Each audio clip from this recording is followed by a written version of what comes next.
Voilà, bonjour à tous. Donc, Xavier Cholin d'Ines Éducation. Je vais vous parler un petit peu des mesures qu'on fait à Ines et qui nous permettent d'avoir un certain retour d'expérience aussi bien sur les chauffe-eau solaires individuels que sur les SSC, c'est-à-dire les systèmes solaires combinés qui font de l'eau chaude et du chauffage. D'abord quelques mots sur Ines, l'Institut national de l'énergie solaire qui se situe au Bourget-du-Lac, en Savoie, qui comporte deux plateformes. Une plateforme recherche qui est maintenant assez importante, puisqu'il doit y avoir quelque chose comme 300 chercheurs aujourd'hui, qui appartiennent principalement au CEA, mais également un petit peu au CNRS et à l'Université de Savoie. Et puis une plateforme formation et évaluation à laquelle j'appartiens, qui est portée par une structure qui s'appelle Ines Éducation, qui est une association chargée donc de faire de la formation, principalement bureau d'études, architectes, enfin, tout ce qui est prescription, conception, on va dire, mais aussi donc de l'évaluation, c'est-à-dire du suivi d'installation, et principalement aujourd'hui du suivi d'installation solaire thermique. Donc on équipe un certain nombre d'installations, on va voir, de différents systèmes de mesure pour en vérifier le fonctionnement. Avant de rentrer dans le vif du sujet, quelques mots sur les particularités du solaire thermique et qui, entre autres, ces particularités nous ont amené à proposer un certain nombre de systèmes de suivi et de mesure. Le principe de base du solaire thermique, c'est extrêmement simple.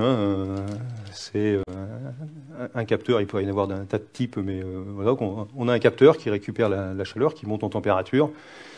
Et puis en gros, quand il est plus chaud qu'un ballon de stockage, c'est qu'il y a de l'énergie à transférer de l'un à l'autre. On met en route un circulateur, et puis quand il est plus suffisamment chaud par rapport au ballon, on arrête le circulateur. Pour résumer, c'est vraiment le principe de base est extrêmement simple. Mais derrière cette apparente simplicité, il y a quelques éléments particuliers.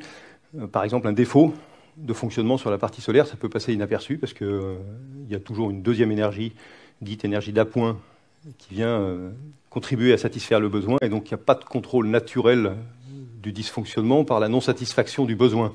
Comme on a quand on a une chaudière qui tombe en rade, on n'a plus son chauffage ou plus son eau chaude, on s'en rend compte. Là, la partie solaire peut ne pas fonctionner sans qu'on s'en rende compte, ce qui peut être un peu délicat. Ensuite, pour un maître d'ouvrage qui souhaiterait investir, ou même pour un bureau d'études qui souhaiterait concevoir, il y a plein de configurations possibles. Et aujourd'hui, il y a sans doute un besoin de simplification de l'ensemble de l'offre. Et puis la mesure de la performance, elle n'est pas si évidente que ça, ce qu'on va voir sur une diapo un tout petit peu plus loin. Parmi les particularités, contrairement à bien d'autres systèmes thermiques, un capteur, plus il est chaud, moins il produit. Donc moins c'est bon. On a un capteur, ça ne doit pas être chaud, si possible. Il est plus performant quand il est à une température aussi basse que possible, simplement parce que dans son rendement, entre l'énergie reçue du soleil et puis l'énergie transmise au système, il y a des pertes thermiques qui interviennent. Et un système, plus il est chaud, plus il a de pertes thermiques. Si son environnement, la température de son environnement ne bouge pas. C'est ce qu'on voit sur les courbes ici, que je ne vais pas détailler, qui sont des courbes de rendement de différents types de capteurs. Mais ce qu'il y a derrière, c'est qu'un capteur, ça doit travailler plutôt à une température aussi basse que possible pour être efficace. Autre particularité, un système, cette fois global, non plus le capteur, mais le système complet, il n'est productif que si on s'en sert. Ça peut paraître évident, mais ça n'est pas tant que ça globalement pour l'ensemble des systèmes. Ce n'est pas le cas du photovoltaïque raccordé au réseau, puisqu'on a un stock infini qui est le réseau. Tant qu'il y a du soleil, on produit. En solaire thermique, c'est plus compliqué que ça. S'il n'y a personne au bout pour soutirer de l'eau chaude, les capteurs, ils n'ont rien à produire puisqu'il n'y a rien derrière. C'est ce qui est schématisé par ce graphique. Il montre si on a dimensionné une installation pour consommer 4000 litres par jour, ce qui correspond à la ligne verticale qui est là au milieu du graphique. Et puis qu'en fait, le bâtiment sur lequel on a conçu ne consomme que 2000 litres d'eau chaude par jour. Eh bien, on voit sur la courbe bleue qui s'effondre, qui est la production des capteurs, qui au lieu de produire aux alentours de 37 000 kWh sur ce cas particulier, va n'en produire plus que 27 000, ce qui est nettement moins. On va avoir un taux de couverture, on va mieux couvrir les besoins, mais avec une production des capteurs qui est beaucoup plus faible. Donc là, le dimensionnement de l'installation dépend de l'usage, ce qui rend les choses un tout petit peu compliquées. Et puis quand je disais que la mesure n'est pas si évidente que ça, les apparences peuvent être trompeuses. Ici, on compare 2 chauffe-eau solaires qui sont là pour satisfaire le même besoin, qui est ici un besoin d'un peu plus de 2500 kWh annuels. Et puis on a des compteurs d'énergie qu'on a mis sur le circuit capteur. Et sur l'un d'entre eux, l'énergie récupérée par les capteurs est plus importante. Et on pourrait penser que c'est ce système-là qui est le plus performant. Sauf qu'ici, on a oublié quelque chose, c'est que justement, il y a une deuxième énergie. Le solaire ne fournit pas tout. Et dans le cas précis, s'il a fourni plus d'énergie, le premier, c'est simplement parce que le ballon était moins performant, qu'il était plus déperditif. Et en fait, on a également fourni plus d'énergie d'appoint. Et donc le plus performant, c'est celui qui consomme le moins d'appoint. C'est pas celui qui fournit le plus de solaire. C'est une grosse différence entre le solaire photovoltaïque raccordé réseau et le solaire thermique. C'est que dans un cas, on cherche à produire de l'énergie, et dans l'autre, on cherche à économiser une énergie d'appoint. C'est une philosophie assez différente. Alors ceci dit, est-ce que ça marche, et puis est-ce que ça vaut le coup d'en faire, quoi, hein, c'est quand même derrière. Alors pour ça, on a, nous, 2 types de mesures, suivant en séparant les systèmes en 2 groupes, typiquement les chauffe-eau solaires d'une part, et puis les systèmes solaires combinés, donc qui font de l'eau chaude et du chauffage d'autre part. Dans un cas, on mesure ce qu'on appelle l'énergie solaire utile. On peut voir très vite sur un schéma, mais typiquement l'énergie à la sortie du stockage solaire, celle qui sert vraiment, hein, en excluant les pertes du système, et on la compare à une valeur théorique qu'on peut calculer avec différents moyens de calcul. C'est ce qui est fait dans la GRS, la garantie de résultats solaires, qui existe depuis longtemps pour les grosses installations, qui a pendant une période été obligatoire même pour pouvoir bénéficier des systèmes d'appui de l'ADEME. C'est aussi ce qui est fait dans des systèmes de contrôle de bon fonctionnement dont parlera Daniel tout à l'heure, et dont une déclinaison est notre opération Télésui Web, que je vais détailler juste après. Et puis, sur les systèmes solaires combinés, la méthode de calcul est un petit peu différente.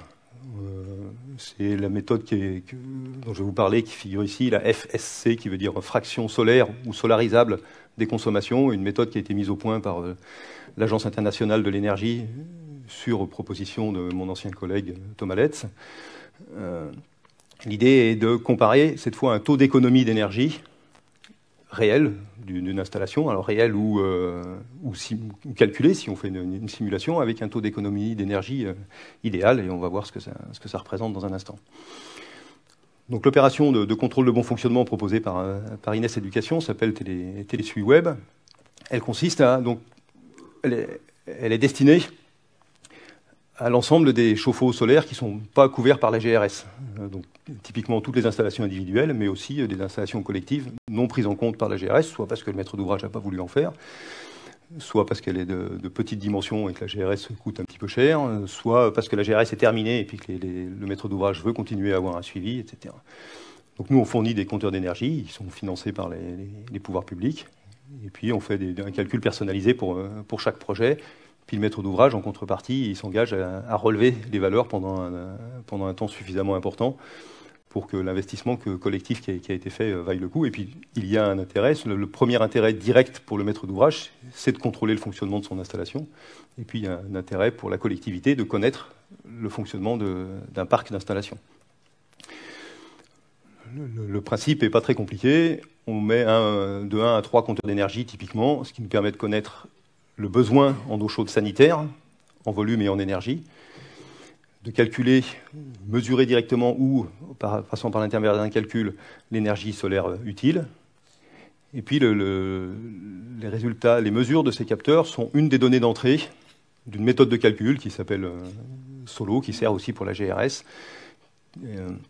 dans lequel on va rentrer aussi des données d'ensoleillement, des paramètres de l'installation, l'éventuel masque solaire sur les capteurs qui limite l'ensoleillement, et puis ça nous donne une énergie solaire utile théorique.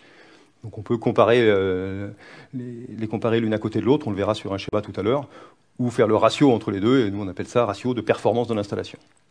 Voilà, typiquement sur un chauffe-eau individuel à point intégré, un chauffe-eau électrosolaire, tout ce qu'il y a de plus classique, on met 2 compteurs, on en met un sur l'eau sanitaire et un autre sur l'appoint, et l'énergie solaire utile, c'est le compteur qui est sur l'eau sanitaire mesure directement le besoin en eau chaude sanitaire. Et puis si on lui retranche la consommation d'appoint en faisant une petite correction sur les pertes du ballon dues à l'introduction d'énergie d'appoint dedans, on a l'énergie solaire utile. Et puis par ailleurs, on peut donc la calculer.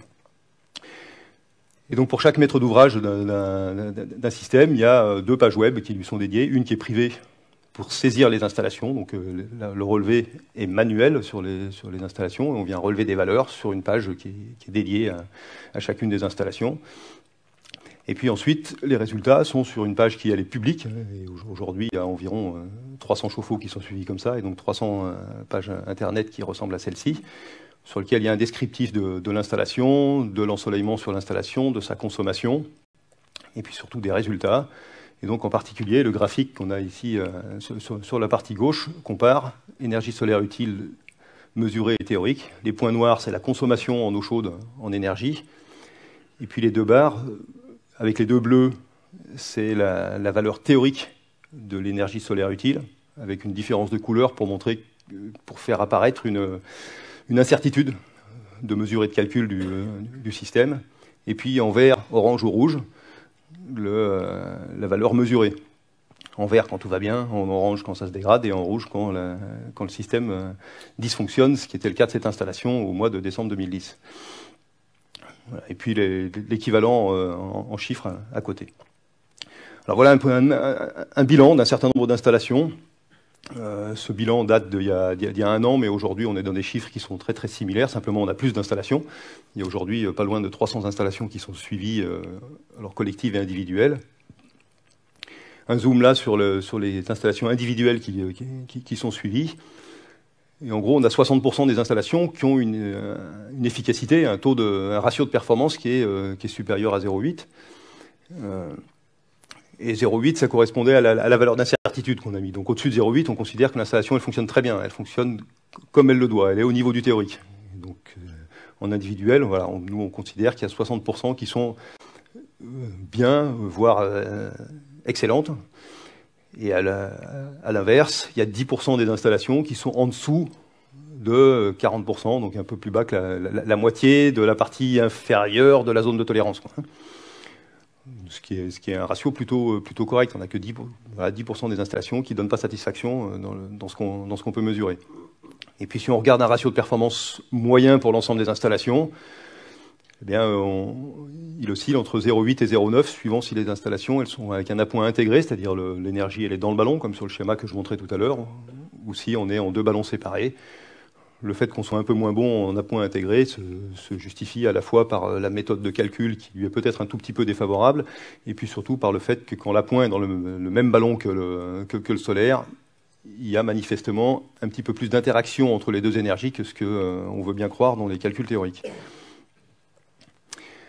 Et puis on peut placer un certain nombre de points sur un graphique, alors un petit peu particulier, mais simplement pour montrer que ce graphique qui a une déconnexion complète entre la qualité de dimensionnement des installations et leur qualité de fonctionnement. On entend souvent dire, et plutôt à juste titre, que les installations sont globalement surdimensionnées. On a souvent une surface de capteur un peu plus importante que nécessaire. Alors dans l'individuel, c'est très compliqué de dimensionner réellement une installation. Parce qu'il faut la dimensionner pourquoi ? Pour l'usage du bâtiment sur lequel on l'installe à l'instant T, ou pour la taille du logement. Et une maison dans laquelle aujourd'hui il y a 6 personnes, dans quelques années il y en aura peut-être plus que 2, parce que les enfants sont partis. Et donc le surdimensionnement en individuel, il n'est pas si évident que ça à qualifier. C'est pas très simple. En collectif, on sait un peu mieux parce qu'il y a un certain foisonnement et puis une régularité dans le temps. Et donc on peut un peu plus parler de bon ou mauvais dimensionnement. Mais là, simplement pour montrer que c'est le bon fonctionnement des installations est complètement dissocié de ça. L'axe des abscisses de ce graphique, c'est un ratio entre la quantité d'énergie reçue sur le capteur, l'irradiation, et le besoin en eau chaude, donc la charge du système.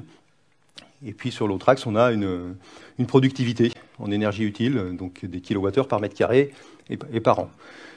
Et donc quand cette productivité baisse, c'est bien parce qu'on a surdimensionné le système. Ça correspond au graphique que je vais montrer tout à l'heure avec les 2 courbes qui se croisaient. Quand on a un système surdimensionné, la productivité, elle diminue. Et donc là, on peut considérer qu'une productivité en dessous de 250, c'est plutôt surdimensionné. Et donc on voit que le bon ou le surdimensionnement, il est bien sur l'axe des abscisses directement.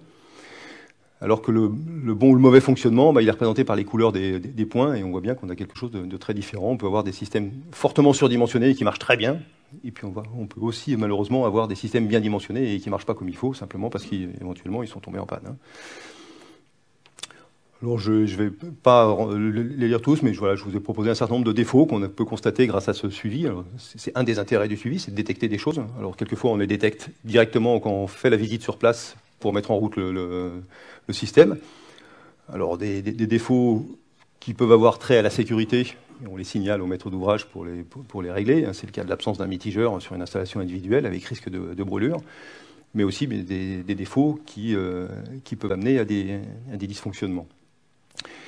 Et puis, il y a le suivi en lui-même permet de détecter un certain nombre de défauts pendant la durée de fonctionnement du système. L'installation que j'ai montrée tout à l'heure, dont j'ai montré la fiche, la page web des résultats, et qui passait de vert à orange puis rouge, eh bien, le problème était en fait un problème de clapet anti-thermosiphon qui a lâché. Et donc l'hiver, par les belles journées ensoleillées, on récupérait effectivement de l'énergie solaire la journée, mais elle repartait toute la nuit dans les capteurs parce qu'il n'y avait pas de clapet le clapet anti-retour avait lâché. Et un suivi du type que j'ai montré sur le schéma où je comparais les deux chauffe-eau en mesurant sur le circuit primaire. Il se trouve que sur cette installation, il y a aussi une mesure d'énergie sur ce circuit primaire, sur le circuit capteur. Et elle voyait de l'énergie effectivement récupérée par les capteurs tous les jours. Elle disait tout va bien, je récupère de l'énergie, il n'y a pas de problème. Mais le suivi tel qu'on le fait ici, où on compare ce qui est réellement utile par rapport à l'utile théorique, a montré que non, tout n'allait pas bien, parce qu'effectivement, on récupérait de l'énergie, mais elle n'était pas utile, elle ne servait pas, puisqu'elle repartait dans les capteurs. Et puis, il peut y avoir tout simplement une régulation qui tombe en panne, une sonde de température qui lâche, etc. Ça, c'est des défauts qui peuvent arriver sur n'importe quel type d'installation, mais pour lesquels on risque de passer au travers. Pour ce que je disais tout à l'heure, le fait qu'on n'a pas de détection naturelle par la non-satisfaction du besoin. Alors soit on connaît bien son installation, on est capable de la surveiller tout seul, parce qu'il y a un certain nombre de points de surveillance possibles, sans ce type de suivi, mais ça suppose de bien connaître les systèmes et puis d'y passer régulièrement. Pour le maître d'ouvrage lambda, le mieux c'est effectivement d'avoir un suivi de ce type-là ou d'un autre. On peut imaginer des suivis encore plus simplifiés que celui-ci, mais voilà, on a déjà atteint un niveau de simplification qui est assez intéressant. Et puis alors, pour les systèmes solaires combinés, on a une métrologie qui est plus complexe, mais on va voir qui permet quand même de comparer les systèmes entre eux. Alors la métrologie, je ne vais pas vous la détailler. L'objectif, c'est d'évaluer donc une économie d'énergie et donc de la comparer à celle d'un système qui est parfait. Et on a deux valeurs, une économie d'énergie et une économie d'énergie théorique. Et on va pouvoir placer du coup un point sur un graphique. Donc ce graphique qui est issu de la méthode donc, qui a été définie par l'Agence internationale de l'énergie. On a d'un côté un taux d'économie maximale théorique compte tenu du bâtiment et de la surface, de l'inclinaison, de l'orientation des capteurs, du climat, etc. Et puis d'autre part un taux d'économie réel. Et puis les deux traits bleus, là, c'est une limite de bon fonctionnement qui a été définie par l'Agence internationale de l'énergie. Après moult calculs sur plein de systèmes différents, il dit voilà, un système dont le point vient se situer par là, c'est qu'il marche bien. Alors, on peut être sur la partie gauche du système et donc avec des taux d'économie d'énergie relativement faibles, mais simplement parce que soit on a un bâtiment assez déperditif, soit on a une ressource solaire qui est assez faible, soit due par le climat, soit par une faible surface de capteur. Et on peut être de l'autre côté avec des taux d'économie d'énergie plus élevés, mais simplement parce qu'on a une fraction solaire des consommations qui est plus importante, soit parce qu'on a un bâtiment peu déperditif, soit parce qu'on a une ressource plus forte, donnée par un climat favorable ou par une surface de capteur plus importante. Et puis l'efficacité, elle se lie perpendiculairement aux courbes bleues. Alors voilà, quelques résultats rapidement. Ça, c'est des résultats issus de deux campagnes de mesure. Une campagne française qui s'appelait Solcombi 2, à laquelle ont participé deux des fabricants qui sont ici. C'est les points qui sont évidés là, sur mes courbes et des résultats qui sont plutôt corrects, plutôt bons même. La plupart des points sont entre les deux courbes. Et puis des points issus d'un autre programme de suivi qui lui était européen, avec des mesures en France, mais aussi en Allemagne, en Autriche et en Suède, avec des systèmes moins compacts que les systèmes précédents. Alors, je ne vais pas rentrer dans les détails de résultats de mesure, mais simplement ce qu'on en a tiré de l'ensemble de ces campagnes et de campagnes précédentes, c'est ce qui différenciait le plus les systèmes entre eux, c'est la qualité du traitement thermique dans la chaufferie. Des ballons plus ou moins bien isolés, des liaisons, des longueurs de canalisation isolées ou quelquefois pas isolées du tout, des raccords, des vannes, etc., qui dans certains cas sont isolés et d'autres pas. Et c'est ça qui fait l'essentiel de la différence dans ce qu'on a pu mesurer. Ce qui fait la différence, c'est pas tellement, on n'a pas trouvé de différence flagrante entre fabricants, pas de différence flagrante entre schémas hydrauliques, pas de différence flagrante entre pays dans la campagne européenne. Mais la différence principale, c'est la qualité du traitement thermique des éventuelles déperditions. Et on voit ici nettement une différence entre la campagne française et la campagne européenne, parce qu'il se trouve que dans la campagne française, on avait en particulier des systèmes compacts, avec peu de liaisons, puisque le système est compact, et donc peu de déperditions thermiques. Ce qu'on peut en retenir en particulier, c'est la productivité en énergie économisée qu'on peut avoir. Globalement, on a mesuré, pour les systèmes qui marchent correctement, entre 300 et 600 kWh par mètre carré. Je n'ai pas relevé tout à l'heure sur ma diapo sur les chauffe-eau, mais on était entre 200 et 400. Donc 200 à 400 pour les chauffe-eau dans ce qu'on mesure, et plutôt 300-600, et donc des valeurs plus importantes pour les SSC. Et puis un petit complément sur la dernière campagne de mesure européenne qui a un intérêt pour l'avenir. Alors là, pour le coup, c'est après la RT 2012, ce sera pour un peu plus tard, mais c'est en cours. C'est qu'il y a eu des comparaisons entre les mesures qu'on a fait sur site et des mesures en laboratoire. Et il se trouve qu'on obtient du coup des valeurs qui sont assez proches. On est sur des mêmes courbes représentatives de systèmes. Et ça veut dire qu'on est capable de tester en labo. C'est des tests qui durent 12 jours dans les laboratoires. On est capable de tester les systèmes et donc de les hiérarchiser éventuellement. Donc voilà par exemple, dans le programme européen Combisol, un certain nombre de systèmes qui ont été testés. Et puis, on s'est amusé à faire ce qui pourrait être une étiquette énergie sur ces systèmes. Et donc là, on a eu des systèmes qui sont très bien classés, alors avec un taux d'économie d'énergie thermique et puis un taux étendu qui tient compte des consommations électriques. Je ne vais pas rentrer dans le détail, mais ça donne 2 lettres à chaque système. Parmi ceux qui ont été testés, il y en a un qu'on proposerait de retirer du marché. Et puis il y en a un qui se place en AA, qui est excellent. Et donc, dans l'avenir, il est vraisemblable qu'on pourra avoir une étiquette énergie sur les systèmes, ce qui permettra de les comparer assez clairement entre eux, comme ça se fait aujourd'hui sur tout un tas d'équipements de la maison. Alors pour l'avenir, en maison individuelle, plutôt chauffe-eau ou plutôt un système solaire combiné, et des systèmes plutôt installés dans le neuf, ou est-ce que ça vaut le coup de le faire dans le neuf, ou est-ce qu'il se doit être réservé à la réhabilitation des bâtiments? D'abord, quelque chose de général, issu des mesures que j'ai montrées là, c'est qu'un système solaire combiné, s'il est bien dimensionné et s'il est bien mis en œuvre, comme c'est à la fois plus de surface et une meilleure productivité par mètre carré, globalement, c'est plutôt plus rentable. Chaque mètre carré installé produit plus de kilowattheures et en plus, on met plus de mètres carrés. Donc, c'est a priori particulièrement intéressant plutôt de faire du système solaire combiné.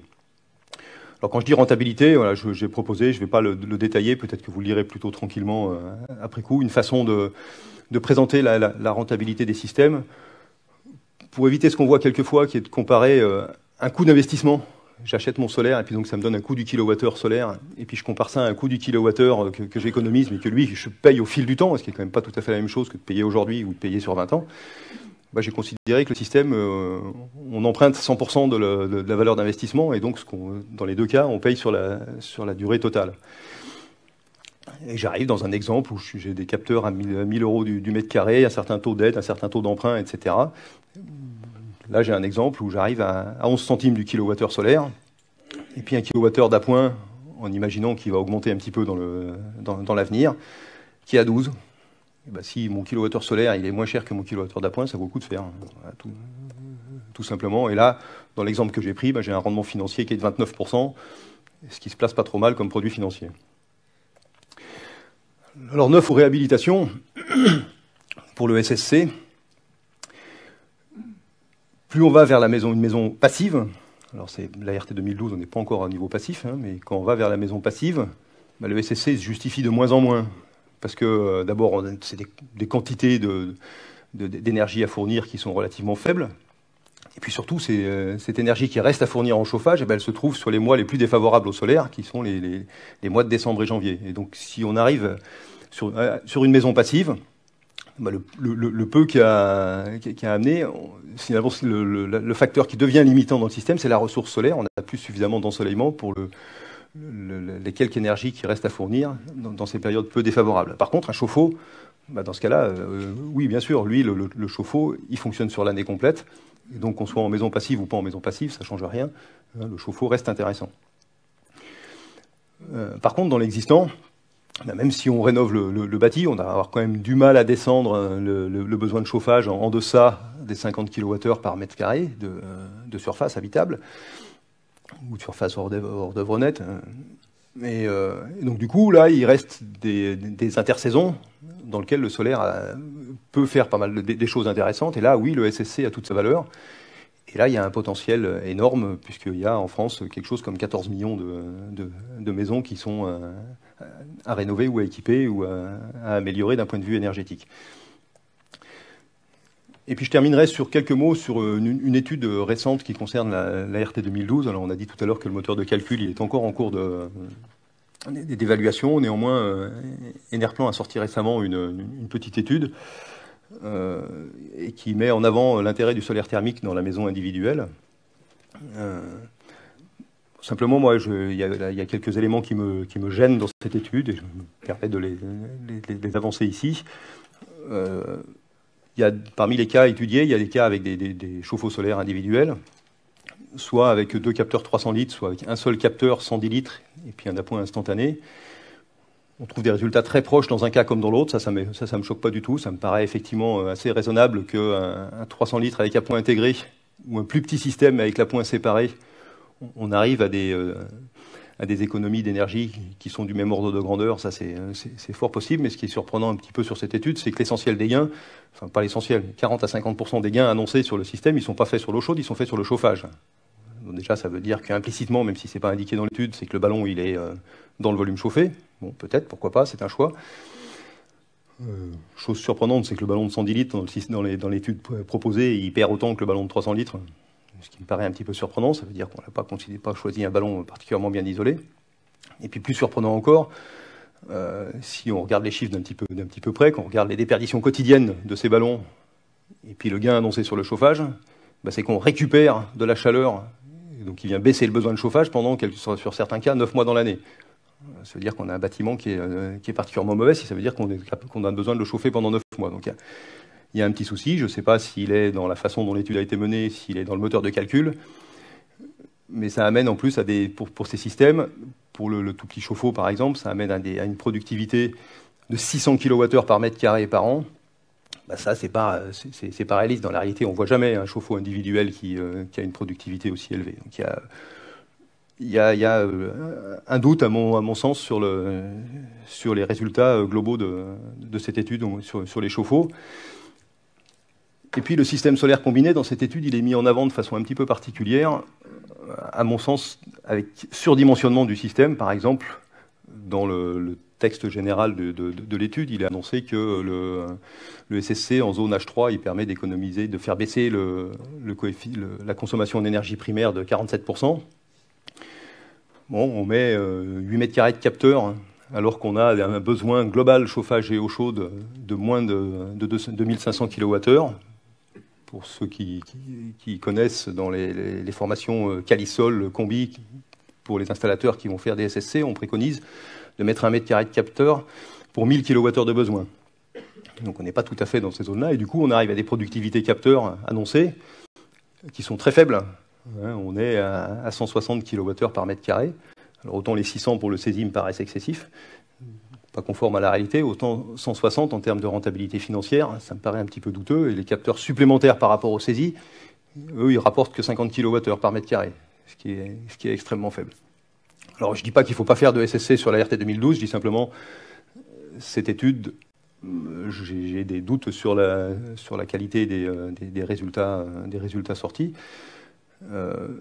Si on doit mettre par exemple un SSC sur ce bâtiment en zone H3, c'est-à-dire la zone H3, tout le monde ne connaît pas ça, c'est la bande le long de la Méditerranée, l'extrême sud de la France, donc la plus favorisée par le solaire. Si on cherche 50% d'économie et une productivité aux alentours de 300 kWh par mètre carré de capteur, c'est plutôt 4 mètres carrés de capteur qui vont suffire et non pas 8. Quoi. Donc dans la RT 2012, des chauffe-eau, il n'y a vraiment pas de raison de ne pas en mettre. Hein, et des SSC, pourquoi pas, mais je pense qu'il faut éviter de les surdimensionner. D'abord, ils auront un coût trop important par rapport aux besoins qu'ils vont réussir à couvrir. Et puis, on va avoir des difficultés sur les surchauds festivals, parce qu'on va avoir une surface de capteur beaucoup trop importante l'été et des montées en température qui risquent d'être sur des périodes un petit peu longues, donc plus que raisonnables.